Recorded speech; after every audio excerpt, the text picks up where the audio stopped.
പ്രധാനമന്ത്രി Narendra Modi US president Donald ട്രംപിനെ പുകഴ്ത്തി സംസാരിച്ചിരിക്കുകയാണ്. ട്രംപ് ആത്മവിശ്വാസവും ധൈര്യവും വേണ്ടുവോളമുള്ള ആളാണ് എന്നാണ് മോദി ഒരു അഭിമുഖത്തിൽ പറഞ്ഞിരിക്കുന്നത്. US പ്രസിഡന്റ് സ്ഥാനത്തേക്കുള്ള തിരിച്ചുവരവിന് അദ്ദേഹം വലിയ തയ്യാറെടുപ്പാണ് നടത്തിയതെന്നും മോദി ചൂണ്ടിക്കാട്ടിയിട്ടുണ്ട്. പ്രസിഡന്റ് ട്രംപിന്റെ ആദ്യ ടേമിലും രണ്ടാം ടേമിലും താൻ അദ്ദേഹത്തെ നിരീക്ഷിച്ചിട്ടുണ്ട്.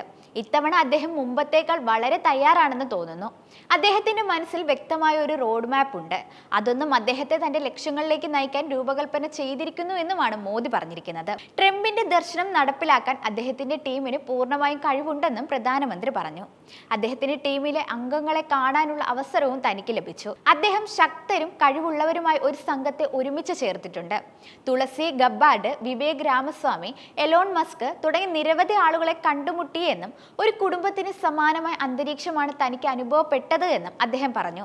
വലിയൊരു ഇന്ത്യൻ പ്രവാസി സമൂഹം പരിപാടിക്കായി ഒത്തുകൂടിയതിനാൽ ആ പരിപാടി തനിക്ക് അവിസ്മരണീയമായിരുന്നുവെന്നും അദ്ദേഹം പറയുകയായിരുന്നു.